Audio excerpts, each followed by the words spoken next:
One of the great insights from G.K. Chesterton in his book Orthodoxy is that the life of faith is a life of paradox. We have to learn how to embrace that God's truth is beyond our easy understanding, and we learn how to sit within this tension point of paradoxes, like that God is all just and also that God is all merciful, or that God is omniscient, and yet he allows us, like he knows all things, and he's in control of all things, he's sovereign, and yet he also allows for our free will. He allows us to have some agency and some ability to determine kind of how our life experience goes and how the experience of those around us go. This is a difficult situation. Rebecca identified one of these paradoxes in her discussion a couple weeks back now, about how we live in the now and the not yet, right? Jesus is Lord. He has won over death, and yet we still live in a life where sin and death are real realities for us. This paradoxical situation is one of those tension points that I think Micah really invites us to explore and to think through in his letter that we're going through.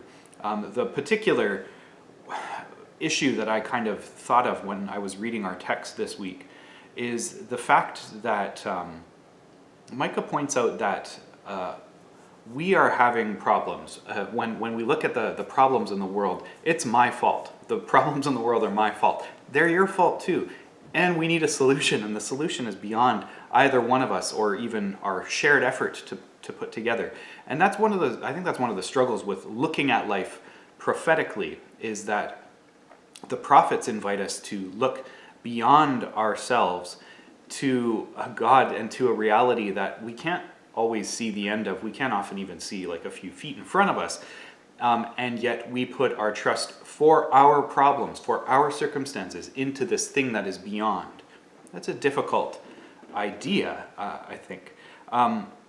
God knows us, though, well enough to care about our particular needs, our hurts, our stories. But he also knows and cares about the people beside us, our neighbors. And he's able, in his wisdom, to offer hope for all of the different situations that we run into through a shared identity, a shared story. This being the case, we don't get to name exactly what the shape of that story is. We are not the wise God who sees far enough to know how to solve all of mankind's problems, let alone even all of our own problems.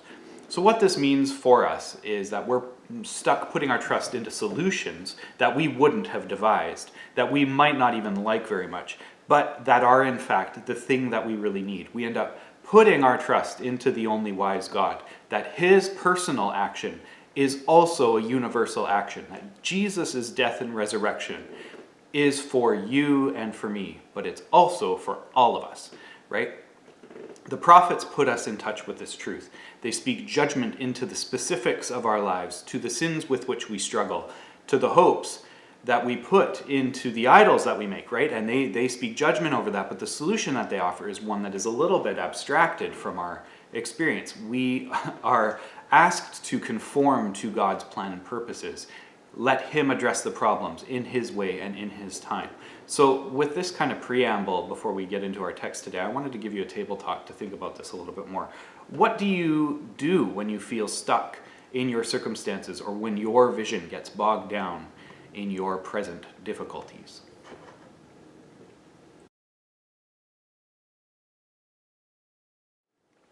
We left off our text last week with a message of hope, this future vision of God's holy mountain becoming the center of humanity, of God taking the outcast, this stand-in person for the faithful Hebrews who are to understand themselves in an exile mentality, and then turning this outcast into the restored humanity where peace and prosperity will be the order of the day instead of war and disease and exile. We're going to see this vision expanded on as we go through the remainder of chapter 4 this week and through Micah chapter 5. So let's read through our text, starting in Micah 4, verse 9, and we're going to read all the way through chapter 5, verse 15. Why do you now cry aloud? Have you no king? Has your ruler perished, that pain seizes you like that of a woman in labor? Writhe in agony, daughter Zion, like a woman in labor, for now you must leave the city to camp in the open field. You will go to Babylon, there you will be rescued. There the Lord will redeem you out of the hand of your enemies. But now many nations are gathered against you. They say, let her be defiled, let our eyes gloat over Zion. But they do not know the thoughts of the Lord. They do not understand his plan, that he has gathered them like sheaves to the threshing floor. Rise and thresh, daughter Zion, for I will give you horns of iron, I will give you hooves of bronze, and you will break to pieces many nations. You will devote their ill-gotten gains to the Lord, their wealth to the Lord of all the earth. Marshal your troops now, city of troops, for a siege is laid against us. They will strike Israel's ruler on the cheek with a rod. But you, Bethlehem Ephrathah, though you are small among the clans of Judah, out of you will come for me one who will be ruler over Israel, whose origins are from of old, from ancient times. Therefore Israel will be abandoned until the time when she who is in labor bears a son, and the rest of his brothers return to join the Israelites. He will stand and shepherd his flock in the strength of the Lord, in the majesty of the name of the Lord his God, and they will live securely, for then his greatness will reach to the ends of the earth. And he will be our peace when the Assyrians invade our land and march through our fortresses. We will raise against them 7 shepherds, even 8 commanders, who will rule the land of Assyria with the sword, the land of Nimrod with drawn sword. He will deliver us from the Assyrians when they invade our land and march across our borders. The remnant of Jacob will be in the midst of many peoples, like dew from the Lord, like showers on the grass, which do not wait for anyone or depend on man. The remnant of Jacob will be among the nations in the midst of many peoples, like a lion among the beasts of the forest, like a young lion among flocks of sheep, which mauls and mangles as it goes, and no one can rescue. Your hand will be lifted up in triumph over your enemies, and all your foes will be destroyed in that day, declares the Lord. I will destroy your horses from among you, and demolish your chariots. I will destroy the cities of your land, and tear down all your strongholds. I will destroy your witchcraft, and you will no longer cast spells. I will destroy your idols and your sacred stones from among you. You will no longer bow down to the work of your hands. I will uproot from among you your Asherah poles when I demolish your cities. I will take vengeance in anger and wrath on the nations that have not obeyed me. Now, some translations put a capital K at the beginning of the word king over back up at verse 9 of chapter 4. So I think that's a useful way to think about this. That verse 9 can be read ironically as a preamble to this entire section. We've just gone through this reassertion of God's promises to the people of Israel in chapter 4, verses 1 to 8. And even though these people are now facing disaster, either in the form of an Assyrian or Babylonian aggression, does that mean that God is gone? Don't they have their capital K king, God? Even if the royal family and all of the earthly power and pomp that they represent have been, taken captive or disintegrated in some other way. And so this is the kind of the mindset that we're supposed to know. Isn't God with you, Israel? So before we proceed any further, I want to take a moment to draw our attention to the organization of the text as we read it this week, in light of that thought about Israel's king being God and not this man that they've been putting their trust in. So we see that the failure is coming, pain is coming, in fact, because of the failures of Israel, but that they don't know what God's plan ultimately is. And then Micah starts to reveal that plan in the second section. One is coming, who is going to be an embodiment of this true king. And then so, even though this group of people who have come in and have caused Israel all this pain think they've won, they will ultimately be destroyed from within. They're going to see what happens. Judgment is coming for them. And that kind of ends up being this pattern that Micah is going to be predicting over this, like the circumstances of Assyria and Babylon being these great, huge antagonists to Israel. But it also expands and becomes this pattern that he wants us to draw our attention to as we think about what it means to live a life of faith. As we proceed through verse 10, Micah reasserts that there is in fact this destruction of earthly power, that an exile is coming, but that God is going to be working through these evil circumstances. Verses 11 to 13 of Micah 4 expand on this theme, and I want to draw your attention to a pattern that is really important to understand how the Bible explains all of reality. The Hebrews are going to be taken in captivity. The small nation of Israel is going to be swallowed by this larger entity, but it's going to be for Babylon like swallowing a poison pill. They, the Hebrews, will be given strength to break the nations apart. So I want you to hold that image kind of in your mind as we're going to be circling back around to that pattern or theme at the end of our discussion today.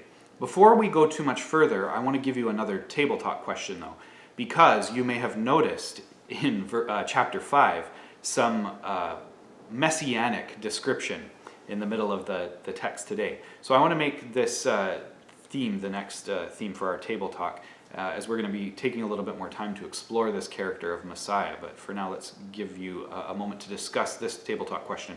What images or characteristics or metaphors first pop into your mind when you think about Jesus, the Messiah?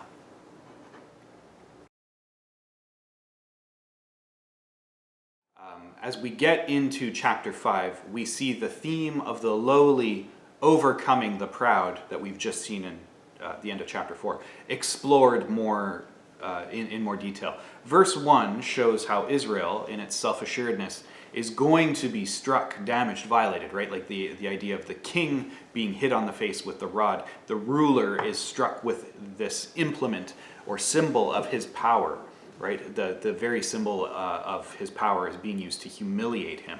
And the one who thinks he has power. But then we see in verses 2 through 5 the introduction of this messianic figure who is going to be the vehicle of restoration for the people. So let's take a moment to reread these very famous and important prophetic verses from Micah chapter 5, verses 2 through 5. But you, Bethlehem Ephrathah, though you are small among the clans of Judah, out of you will come for me one who will be ruler over Israel, whose origins are from of old, from ancient times. Therefore Israel will be abandoned, until the time when she who is in labor bears a son, and the rest of his brothers return to join the Israelites. He will stand and shepherd his flock in the strength of the Lord, in the majesty of the name of the Lord his God, and they will live securely, for then his greatness will reach to the ends of the earth, and he will be our peace. Now, you may recall these verses being used in our Christmas services over the last few years to bring our attention to how the advent of Jesus Christ is this prophetically ordained event, right? As showing that Jesus' origins are from of old. Micah does a few interesting things here in these verses to describe the Messiah. And of course, Messiah is an anglicization of a Hebrew word that just means anointed one. So person who is anointed. So first of all, Micah gets very specific here in naming Bethlehem as the location of the Messianic king. Now that does two things for us symbolically, beyond just being this predictor for where Jesus was born. Firstly, it puts the Old Testament reader in mind of King David, because Bethlehem is the hometown of King David, where he was anointed, found and then anointed by the prophet Samuel. And then secondly, it then identifies this as being an unlikely place by human standards for a king to come from, right? Though you are small among the clans of Judah. This was the case in Samuel's time, when Samuel was rebuked by the Lord for seeing only the externality of things, right? This little guy from this little family, unimportant family, from this little town, what are we doing here amongst all the, the big families of Judah? No, God says to Samuel, I'm looking at the heart, the secret heart, the inmost things. And that the character, the quality of David's character is ultimately going to be what makes him the king that only Jesus surpasses, right? And you see this played out in the New Testament when we look at Jesus, who's born to this humble family, Joseph and Mary, and then is raised just as a tradesman, right? Like he's not a spectacular scholar, or he's not a prince in a palace or anything like this. This is the high becoming low, right? This is what is going on in the story of the Messiah. So we see a prediction here that this will also take time, right? That we're going to be waiting for this time when the rest of the Israelites, where there's this labor, pain, delay, right, in the fulfillment of this prophecy. Micah seems to be predicting the years of silence between the Old and the New Testaments in this prophecy. Thirdly, you have this image of shepherd being used to describe this promised king. This again should put us in the mind, in mind of David, who is, of course, found as a shepherd boy by Samuel. It should also make us reflect on the nature of the shepherd and the use of this occupation as a symbol throughout the Bible. A sheep keeper is someone who will put their own life on the line for these lesser beings beneath them, right? The sheep in their care, as they know that they have this symbiotic relationship with the sheep, right? The shepherd relies on the sheep for food and clothing and income, and the sheep are easy prey for their enemies, right? Wolves or lions or bears or whatever, who want to devour them without the protection of their flock, or better yet, the protection, the strong leadership of one who can lead them away from danger to good pasture and then chase away the predators when they attack. As agriculture developed in the ancient world, shepherds were often looked down upon by the more settled farmers. They were seen as these nomadic wanderers, right? Keeping flocks then was still like a major part of an agrarian society, but it was often left to the second or later sons. David's the last of his 8 brothers, and he's the one who's out shepherding, right? It's not going to be the job that's given to the firstborn, the birthright holding son, as it's a bit of a dangerous task, right? You're out in the woods and the wilderness and having to fend off these beasts or thieves who want to come and steal from your flocks, right? But it has this noble lineage when you look at how the Bible treats shepherds. Abel was a shepherd. Cain was a farmer, if you're thinking back to Genesis chapter 4. As you go through Genesis, right, the patriarchs, Abraham, Isaac, Jacob, they're shepherds, and Joseph goes out to meet his brothers when they're out with the flocks, and that's when Joseph ends up getting sold off into slavery.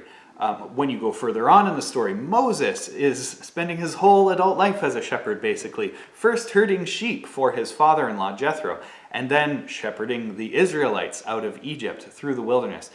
When you get into the prophetic literature, or even like the historic literature, kings are often spoken about as being shepherds on some level. In Psalm 23, David rightly identifies God as being the real shepherd, right? You are my shepherd. And it goes from there. The true king, who's even over the king of Israel, right? When you get into the New Testament, then Jesus picks up this metaphor as well, describing himself as the good shepherd. He commissions the apostle Peter to feed my sheep in John chapter 21. That's his final charge to Peter in the Gospels. As we get into the age of the church, you see Paul pick up the metaphor as well, describing church leadership as being shepherds. And in fact, the word pastor means shepherd in Latin. So we have this image explored here by Micah. He has this great and glorious vision of what being shepherded by the Son of David will mean for the people of the Lord, right? The Son of David whose strength is in the Lord. And it means that we will live securely, that we will see his greatness expressed and extended unto the ends of the earth, and we find our peace in him, to which I say amen. Now, I'm very interested in seeing how Micah develops this further by identifying this future reality as taking place within this political context of his time. The future peace that we're to experience comes as the Lord delivers the people from their oppressor, right? And now this is where you start to see this prophetic image of Micah has this accordion property, this prophetic quality where it stretches out. And it's at this point that I want to pick up that imagery from earlier, this idea of the small being ingested by the large predator, but then the predator being destroyed from within by the small seed of what God has chosen, right?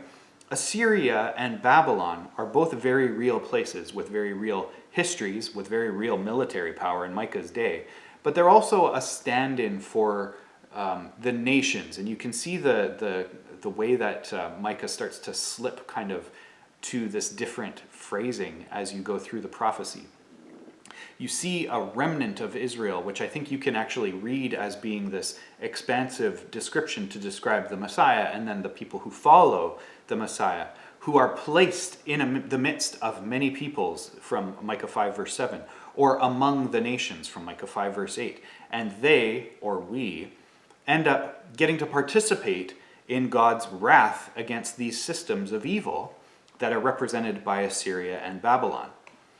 the prophecies of woe and destruction that close this section of Scripture are kind of delightfully vague, I think. Against whom are these predictions of destruction directed? I think you can easily see that these would be directed against Israel. Israel, we've already established as we've gone through the book of Micah, is guilty of these particular offenses, especially of trusting into their military might, their military technologies, chariots and horses and cities and strongholds. But they're also guilty of aiming at manipulating God, right? And manipulating the gods, right? They're not even aiming at manipulating the right God. They've erected these handmade gods, these Baals and Asherahs. But then they've gone this further step of using divination and witchcraft and worship of these idols to try to control the gods. But these are also the exact same offenses that the larger pagan nations around Israel are guilty of. And the Messiah doesn't only stand in judgment against Israel. Babylon and Assyria were pagan empires. These pagan empires, throughout human history, have these two major characteristics that are identified as being worthy of judgment. They're guilty of putting their trust into their armies, and their religious faith is directed at themselves. And I want to unpack that statement for just a moment. The pagan religions, I kind of mentioned it just before, but they use magic or divination in the service of these idols, but these are gods made by their own hands, and the aims are always to aggrandize themselves, right? We want to pray to the gods so that we can get a better harvest, so that we can have more food, so that we can feed more people, or we want to pray to the gods for favor in battle, and so we can go and defeat our enemies. Their aim in destroying the temple of God in Jerusalem would have been kind of the same thing. They would have wanted to either dominate it or to appropriate his power for themselves, right? To make God a subservient to them in some way. But that's the very thing that God was warning about back up in the top of our section in chapter 4. They don't know how God works. They don't know the plans of Yahweh. And they don't understand that the Lord of all creation cannot be manipulated to serve in obtaining more ill-gotten gains. Rather, God is the good shepherd, right? And this is this interesting pattern that I think is the key to this sequence that we've read today, where the cross ends up being this point of the mighty becoming low, and of the people of God, and especially of the Messiah, being given the hooves and the horns to trample upon the proud nations that have tried to swallow him up, right? Like there's this image that you can see of Rome as the nations, right? As representing like the political power-grabbing way that we have of operating as humankind. And what they do is they seek to destroy Jesus, right? Who is God incarnate. In doing so, they sow the seeds of their own destruction, though, right? And the cross is this way for this humble king, this Messiah, to overcome the powers of the world. That's a key principle throughout the Bible. I think that's the exact thing that you're seeing when Micah is talking about the exiles going into Babylon and the destroying Babylon from within, right? It's this idea of the small going into the large and then destroying the large and passing judgment over the large. Now, that's a bit of a strange and cosmic way to think about it, but I think there's also some really important principles to take out of that kind of a thing, because it shows us what is our responsibility in our religious thinking even today. And that is to think about how it is that we treat God.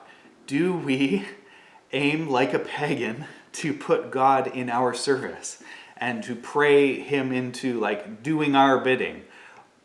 Or do we trust in God with our circumstances? We turn our will over to his. Because one of these things stands in judgment over the other, right? So this is my table talk to kind of complete our time together this week. Do you trust in God with your circumstances? And what are the things that you might be holding on to or trying to control, trying to manipulate, that you should turn over to your good shepherd? Take a few moments for that, pray with each other, and we'll see you next time.